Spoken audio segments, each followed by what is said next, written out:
आज मी इथं कांदा भजी म्हणजेच पकोडे बनवणार आहे। खूप सोपी पद्धत आणि झटपट होणार आहे, कुरकुरीत असं भजी करणार आहोत। तर त्यासाठी मी पहिलं इथं कांदा आहे तो चिरून घेणार आहे। तर कांदा आहे तो मी पहिलं त्याच्यावरचं साल वगैरे इथं कट करून घेतलेला आहे आणि त्यानंतर हे बघा असं हे पातळ कट करून घ्यायचं आहे। तर जितकं शक्य होईल तितकं हे कांदा आहे तो पातळ इथं कट करून घ्यायचा आहे। आणि तुम्ही कांद्याचं प्रमाण कमी जास्त सुद्धा करू शकता।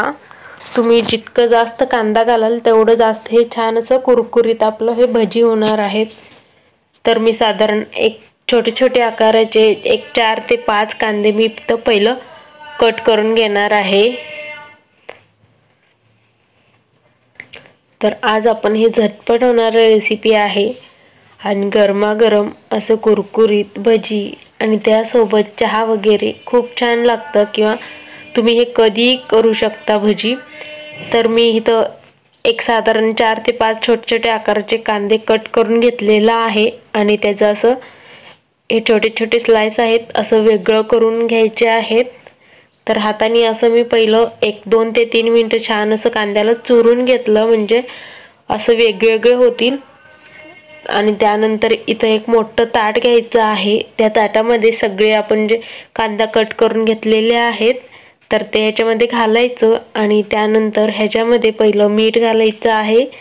तर तुम्ही कांद्याला पहिलं मीठ लावून बाजूला सुद्धा ठेवू शकता 5 ते 10 मिनिटासाठी, म्हणजे त्याला छान असं पाणी सुटेल। तर याच्यामध्ये पाणी वापरायची गरज सुद्धा पडणार नाही। त्यानंतर याच्यामध्ये थोडंसं ओवा घालून घेतलेला आहे आणि त्यासोबत लाल तिखट घालायचं आहे। तर लाल तिखट आहे कमी जास्त करू शकता आणि ओवा नाही घातला तरीही चालेल। तर थोडंसं मी तो ओवा घालून घेतलेला आहे आणि त्याच्यानंतर हे तांदळाचं पीठ आहे। तर साधारण 1 चमचा मी इथं तांदळाचं पीठ घेणार आहे। तांदळाचं पीठ देखील नाही घातला तरीही चालेल। आणि त्यानंतर आपल्याला आता बेसन घालायचं आहे। तर बेसन आहे जेवढा आपण कांदा घेतलेला आहे तेवढंच इथं बेसन घ्यायचं आहे, किंवा जेवढं हे कांद्यामध्ये मावेल तेवढंच इथं आपल्याला बेसन घ्यायचं आहे। तर थोडंसं बेसन घालून हे असं हाताने छान असं चुरून घ्यायचं आहे, छान असं मिक्स करून घ्यायचं आहे। तर मी याला असंच 5 ते 10 मिनिटासाठी करणार आहे, कारण आपण ह्याच्यामध्ये पाणी वापरणार नाही आहोत। तर कांद्याला थोडंसं असं पाणी सोडतं। तर हे 15-20 मिनिटं मी बाजूला ठेवून दिलेलं होतं आणि त्यानंतर हे बघा असं पाणी सुटलेलं आहे। जर तुम्हाला लगेच पटकन करायचं असेल तर तुम्ही साधारण 2 ते 3 चमचा याच्यामध्ये पाणी सुद्धा घालू शकता। तर मी पाणी अजिबात वापरलेलं नाहीये। तर कांद्याला जरा वेळ ठेवलं की लगेच पाणी सुटतं। त्यानंतर इथं तेल आहे तो गरम होण्यासाठी ठेवून दिलेलं होतं तसंच। तर तेल गरम झालं की असं हे पकोडे आहेत ते सोडून घ्यायचे आहेत, किंवा कांदा भजी असं तेलामध्ये सोडून घ्यायचे आहेत। तर तुम्ही हे आकार कोणताही देऊ शकता। जर असं सुटसुटीत केलं तर छान असं कुरकुरीत आपले भजी होतात, किंवा जर तुम्हाला गोल भजी सुद्धा करायचं असतील तर तुम्ही गोल सुद्धा घालू शकता। तर साधारण मध्यम किंवा मोठाच गॅस इथं ठेवायचा आहे हे भजी करताना, मगच आपले भजी आहेत तो कुरकुरीत होतात।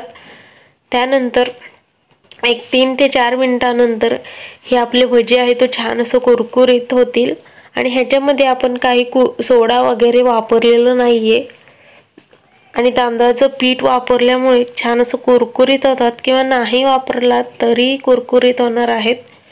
तर गॅस इथं मी मध्यम ठेवलेला आहे आणि एका चमच्याने मी सारखं असं हलवून घेत आहे, म्हणजे सगळ्या बाजूने छान असं कुरकुरीत आपले भजी इथं तयार आहेत। तर आता मी इथं एकदा काढून घेतलेला आहे भजी। तर आता दुसरं सुद्धा तसंच घालून सगळे भजी आपल्याला इथं करून घ्यायचे आहेत। तर गॅस इथं मध्यम किंवा मोठाच ठेवायचा आहे। तर तुम्ही सुद्धा अशा पद्धतीनं कुरकुरीत कांदा भजी नक्की करून बघा, खूप झटपट होणारा आहे। फक्त कांद्याला मीठ लावून थोडंसं वेळ ठेवायचं असेल तर ठेवू शकता, किंवा नाही ठेवलात तर थोडंसं पाणी घालून लगेच हे पटकन सुद्धा करता येतात। तर जर तुम्हाला याच्यामध्ये घालायचंच असेल तर तुम्ही शेंगदाणे सुद्धा घालू शकता। ते सुद्धा शेंगदाण्याला असं जर बेसनाचं कोट झालं की ते सुद्धा खूप छान लागतं. तर मी इथं घातलेलं नाही आहे. त्यानंतर मी इथं थोडंसं हिरवी मिरची घेतलेली आहेत, तर त्याला मधोमध कट केलं आणि देठ काढून त्यालासुद्धा तळून घेतलेलं आहे. त्यानंतर इथं आपलं कुरकुरीत असे गरमागरम कांदा भजी बनवून तयार आहेत. तर हे तुम्ही कधीही खाऊ शकता किंवा संध्याकाळच्या चहासोबत हे तुम्ही खाऊ शकता. आणि हे खूप वेळ 1 तास झालं तरी हे असंच कुरकुरीत राहणार आहेत. तर तुम्हाला जर आजचा व्हिडिओ आवडला असेल तर प्लीज लाईक, शेअर, सबस्क्राईब करा आणि मला कमेंट करून सुद्धा नक्की सांगा हे कसं झालेलं आहे.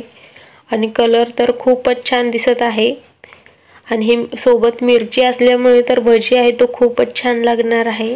तर पुन्हा भेटूया पुढच्या व्हिडिओमध्ये. तोपर्यंत बाय बाय.